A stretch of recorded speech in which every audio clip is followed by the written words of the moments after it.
La educación debe ser la máxima prioridad nacional, pues es la forma más eficaz de combatir la pobreza. Francisco Domínguez Brito. Reciba un cordial y caluroso saludo, estimada tutora Melanie. Mi nombre es Vanessa Tumbaco y soy estudiante de la carrera de Educación Básica en la Universidad de las Fuerzas Armadas. Mi tema es considerado muy importante actualmente en la sociedad y nos referimos a la pobreza actual que vive el Ecuador. En el Plan Nacional de Desarrollo del gobierno de Lenín Moreno, se fijó como meta reducir la tasa de pobreza multidimensional de un 35.1% a un 27.4% hasta el 2021, la misma que se encuentra lejos de los objetivos. Tenemos las causas, consecuencias y cómo combatir la pobreza. Entre las causas tenemos los malos programas de gobierno, falta de educación, falta de empleo y las enfermedades. Las consecuencias, la delincuencia, el analfabetismo, la desintegración familiar, ya que ha producido un trabajo infantil, y la desnutrición.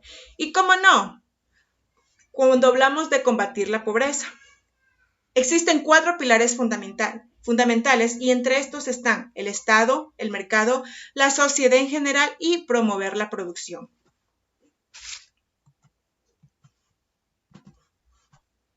Dos años antes de la pandemia del Ecuador, ya vivía un proceso de ralentización de la lucha contra la pobreza y la pobreza extrema. 2 años después, la pobreza había subido un 25% y la pobreza extrema al 9% en promedio. En 12 años, la pobreza por ingresos en el Ecuador había bajado 12 puntos en promedio y la pobreza extrema al menos de la mitad. Todo esto según el Banco Mundial, que se perderá a causa del impacto por la pandemia. La pandemia por la COVID-19 ha generado más pobreza y desempleo en el Ecuador. Ya venía padeciendo un deterioro en sus indicadores sociales y económicos desde el año 2016, pero la devastación del 2020 aceleró el proceso. Hasta diciembre del 2019, el número total de pobres ya ascendía a casi 6 millones de personas. Ahora la cifra llega a un 9,2 millones, es decir, más del 52% de la población o 1 de cada 2 ecuatorianos. La pandemia solo le dio un último empujón al desajuste de la economía entre el año 2008 y 2018. En este periodo se gastó como que si fuéramos a tener un petróleo de $100 para siempre y no ahorrarnos nada. Lo peor de todo es que este gasto no fue de calidad e inclusive una gran cantidad de recursos se fueron en corrupción y despilfarro.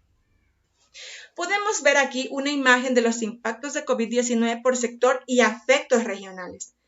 Tenemos en recursos naturales no renovables lo que es la demanda de combustibles fósiles, petróleo, el precio del oro, la agricultura, los precios locales de los productos agropecuarios, la biodiversidad, las actividades ilícitas, el uso directo de recursos para la subsistencia, entre el agua y la energía, la demanda de agua y energía en los hogares y facturación. El aumento de la pobreza hizo capacidades económicas de los gobiernos, destrucción de los empleos, rentabilidad de las empresas e ingresos fiscales y fortaleza de las divisas.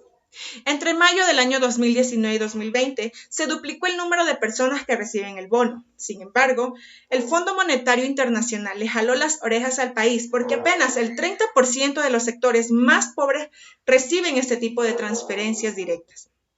Algunos de los datos que están muy preocupantes son la desnutrición infantil que viene desde los 0 a 5 años que llega a un 27%. La pandemia aumentó un 21% la deserción escolar y un 10% la deserción universitaria. El trabajo infantil se disparó al 13%. El 63% de los niños de 10 años leen un texto corto y no lo entienden. El 48% de los adultos no ha terminado la secundaria. ¿Qué sucede en el sector agrícola? Según los datos del Ministerio de Agricultura y Ganadería del Ecuador, en el país andino casi el 55% de las unidades productivas agropecuarias. Esta concentra el 22.77% de la población económicamente activa del país y genera un 80% de los empleos agrícolas. Los indicadores de pobreza en sectores rurales mostraron un crecimiento a diciembre del año 2019. 4 de ellas son personas que eran extremadamente pobres por falta de ingresos. La pobreza multidimensional se ubicó en el 71.1% y la pobreza por necesidades básicas insatisfechas mostraba que 6 de cada 10 pobladores rurales no contaban con las mínimas garantías para la subsistencia.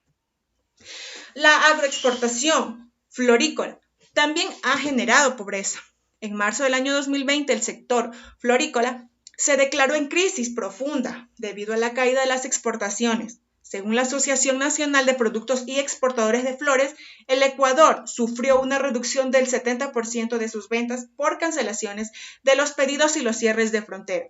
El presidente de Exploflores anunció que en el mes de mayo ya se había desvinculado alrededor de 8,000 personas en el sector florícola durante la emergencia de COVID-19 de un total de 55,000 trabajadores directos.